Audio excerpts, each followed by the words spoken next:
All right, let's go now to CBS News' Executive Director of White House and Politics, Fin Gómez. Fin, your reaction? Well, Lindsay, I have been talking to some of my sources, and one thing, following that exchange that Caitlin Huey Burns spoke about on the Hill, where the DHS Secretary Noem and lawmakers really really test the exchange over the 200 million plus ad campaign. I have confirmed through my sources, by two sources, that there was a very contentious phone call with Corey Lewandowski, the top advisor to Noem. It was with him and with the president following that exchange on the Hill. According to my sources, it was very acrimonious and quite contentious of a conversation. I don't have specifics about what was discussed, but it was specifically related to that exchange with Noem and lawmakers on the Hill during the testimony. Was it about their rumored romantic relationship or about the ad spending? Well, it was, my understanding was about the ad spending in that exchange. I don't know all the details within the context of that conversation. There has been rumors and reports about an alleged personal relationship between Lewandowski and Noem. I will say that Lewandowski has been adamant that it's not true. In fact, Noem herself said during multiple questions about that during her testimony that she referred to it as like tabloid garbage or something to that extent. So they have denied, at least Lewandowski has denied that straight out. But it's something that has persisted for a couple years, and we have been hearing, and it's been part of the chatter within Washington. I have not confirmed that, and I can just go off what has been reported and and their denials, of course. But we do know there was quite a fiery exchange between the president and Lewandowski. Lewandowski, of course, goes back with the president back to 2015, where he was the co-campaign manager during the 2016 presidential cycle, in that successful bid by the president to win in his presidential campaign in that presidential cycle with Lewandowski and David Bossie at the helm. Lindsay? Is it your understanding, though, that Lewandowski is still in his position at DHS?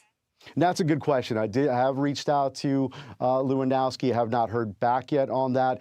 But, however, we do know that they do have at very least a very strong professional relationship. Obviously, he's her top advisor by all accounts. And because of that, they're really tied. So I don't, it's an assumption here. I can't confirm it. But the assumption is because of that relationship, that it's unlikely that he would remain as she now goes.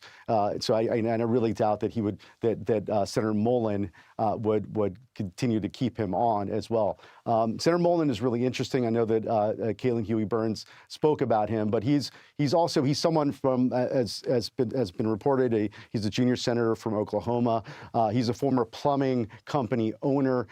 He's also someone who has a very hardline perspective on immigration, a very close ally to the president and to the White House. And also, interestingly enough, he's a member of the Cherokee Nation, one of the few Native Americans serving in Congress. Lindsay? For those of us who remember the first Trump administration, this is a bit reminiscent. We have not seen the kind of turnover in the second administration that we saw with the first administration. Great point. Really until now, but this is very significant.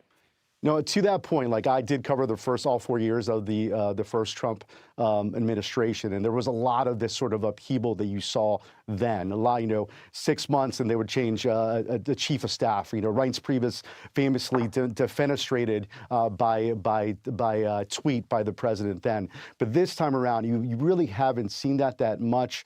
Of course, we saw that with Waltz, of course, the former NSC head of the NSC National Security Council, who's now, of course, representing the United States at the United Nations. He was President Trump's pick for that. But that really, you haven't seen, that was not a cabinet level position. administration. But with Noem, this is the first major move by the president.